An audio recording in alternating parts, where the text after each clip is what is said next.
Чувашия, Сычуань. За и против. Сегодня депутаты Госсовета Республики обсудили реализацию инвестиционного проекта по созданию агропромышленного комплекса. Камнем преткновения стало то, что инвестором выступает китайская компания. Мнение сторон выслушала моя коллега Валентина Алексеева. На этих участках в Порецком районе скоро начнут строить животноводческий комплекс. Эти земли сельхозназначения почти 30 лет не возделывались, поросли бурьяном и кустами. Их начали выкорчевывать местные трактористы, правда, уже будучи в штате китайской компании.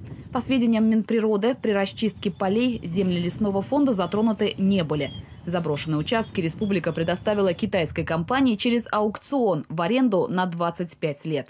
А вот в Маргаушском районе ситуация иная.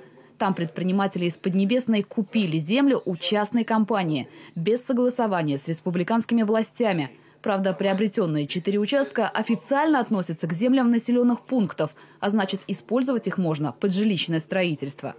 Особенности оборота земельных участков, отнесенных к землям населенных пунктов, здесь все-таки подчеркну, действующим гражданским и земельным законодательством не определены. В частности, иностранные юридические лица не ограничены в праве приобретения таких земельных участков в собственность, а субъекты Российской Федерации не уполномочены участвовать в сделках купли-продажи таких участков, совершаемых между частным собственником и иностранной организацией. По предварительным данным, китайские предприниматели планируют построить на этих землях молокозавод. Но для этого, объясняют республиканские власти, нужно внести изменения в документы по планированию территории. Чтобы это сделать, в Маргаушском районе необходимо будет провести публичные слушания.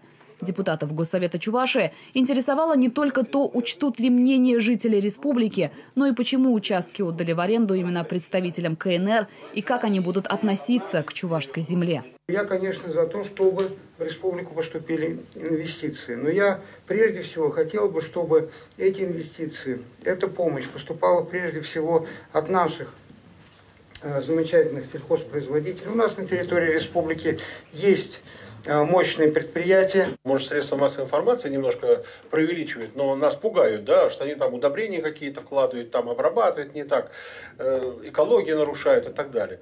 Но я думаю, что слова Игоря Юрьевича будут восприняты правительством как предостережение или как напоминание, что надо более внимательно относиться к этой фирме. Я с этим абсолютно согласен. Тоже согласен? Да, Сергей Иванович, вы тоже согласны, да? За работой предпринимателей из Поднебесной будет следить Россельхознадзор. Специалисты ведомства обязаны брать пробы земли, чтобы китайские аграрии обрабатывали поля, не нарушая российских норм.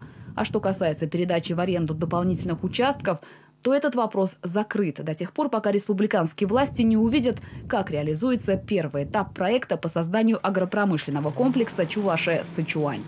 Валентина Алексеева, Вадим Владимиров, Вести Чувашия.